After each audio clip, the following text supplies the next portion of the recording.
Bienvenue sur votre chaîne préférée Akhbar al-Blad de Hassan Atlemsal.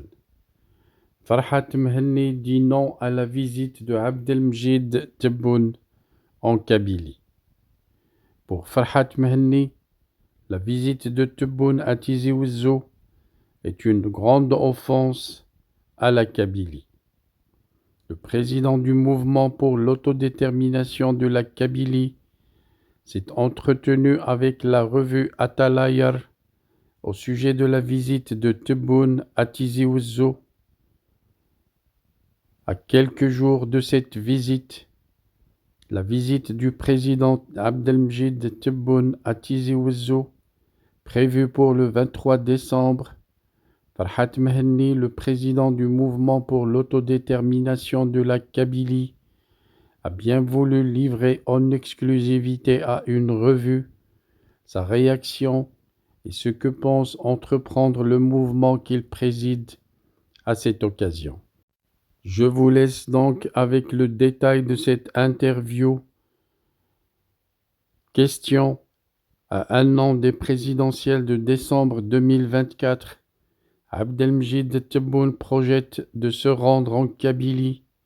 Ça sera pour le 23 décembre 2023 à Tizi Ouzou. Plus exactement, quelle est votre réaction à chaud? Réponse de M. Farhat Mhenni: c'est une provocation, une offense à la Kabylie.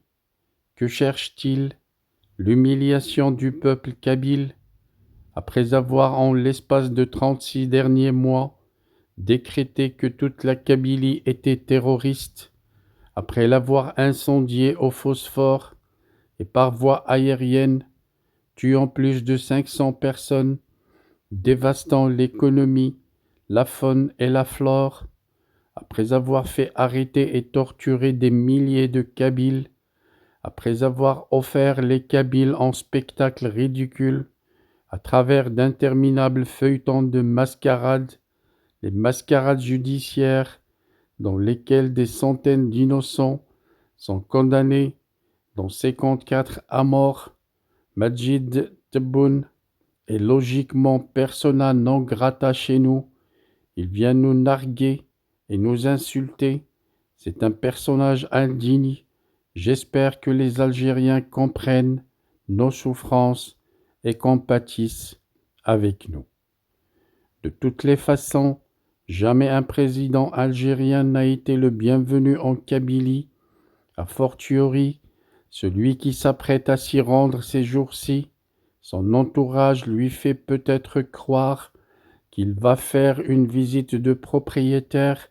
En vérité, tout le monde sait qu'il s'aventure en territoire étranger, totalement hostile aux visiteurs arrogants et mal intentionnés. Farhat Mhenni précise dans sa réponse que la Kabylie n'est pas algérienne. Si elle l'était, elle ne serait pas autant quadrillée par l'armée algérienne, qui pour cette occasion vient de recevoir plus de 4000 hommes supplémentaires, les 2/3 de l'armée nationale populaire et des corps de sécurité qui s'y déploient depuis le printemps noir 2001.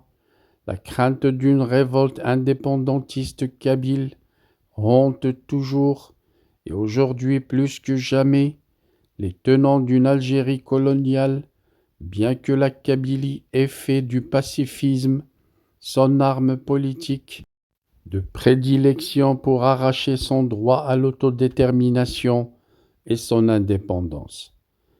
Symboliquement, la Kabylie qui boycotte toutes les élections algériennes depuis 2001, s'est défaite de toutes les chaînes politiques qui la relient par la force à l'Algérie. Elle vit celle pour ce qu'elle est, un oppresseur colonial, un ennemi. Tous les scrutins de ces 20 dernières années ont été rejetés par le peuple kabyle, qui les a sanctionnés par un zéro vote pointé, à commencer par l'élection de Tebboune en personne le 12 décembre 2019. C'est le cas également aussi bien du référendum sur la révision constitutionnelle du 1er novembre 2020 que des législations du 12 juin 2021. La Kabylie s'est donc totalement désengagée des instances et des institutions algériennes dans lesquelles elle ne s'est jamais reconnue pour qu'un président algérien puisse y effectuer une visite d'État. Il faudrait au préalable qu'il reconnaisse au peuple kabyle la latitude de décider souverainement de son avenir. Deuxième question. Quels seraient les objectifs recherchés à travers ce déplacement en Kabylie? Réponse de M. Farhat Mhenni. Les buts de ce déplacement sont multiples. Au-delà du folklore dont il va draper son passage à Tizi Ouzou, en y acheminant comme d'habitude des bus d'applaudisseurs de l'extérieur de la Kabylie, les marionnettistes qui instrumentalisent Majid Tebboune souhaiteraient avant défier le MAC sur son territoire en montrant à l'opinion internationale l'image d'une Kabylie vaincue, écrasée et soumise. À l'Algérie, ils peuvent se le permettre à coups de répression, de torture, de terrorisme politique et d'intimidation. Nous les attendons sur le terrain politique, là où eux, ils souhaiteraient nous voir sur le terrain militaire, comme l'un des enjeux de ce voyage est d'amener la Kabylie à voter aux prochaines présidentielles.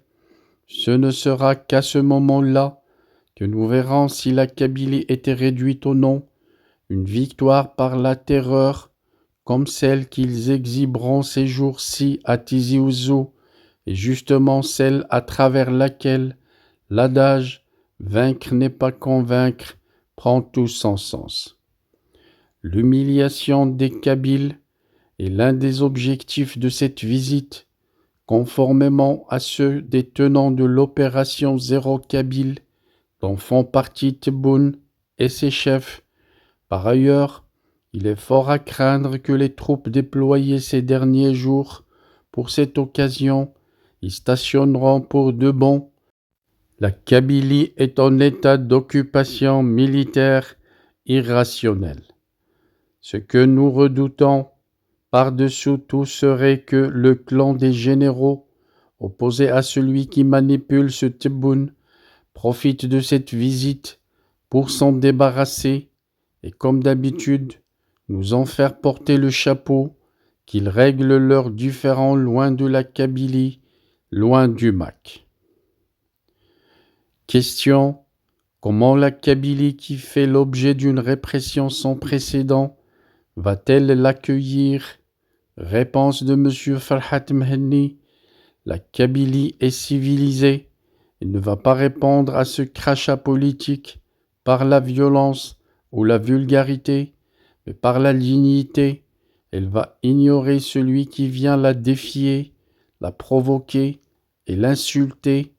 Au nom de notre honneur collectif, de l'honneur national kabyle, j'appelle toute la Kabylie à boycotter cet événement. Les personnels de l'administration et des entreprises publiques, la pléthore d'indiques dont le régime dispose, formeront une petite communauté contrainte à l'accueillir sans que le cœur y soit, mais le reste des Kabyles garderont leur dignité et leur sens des responsabilités.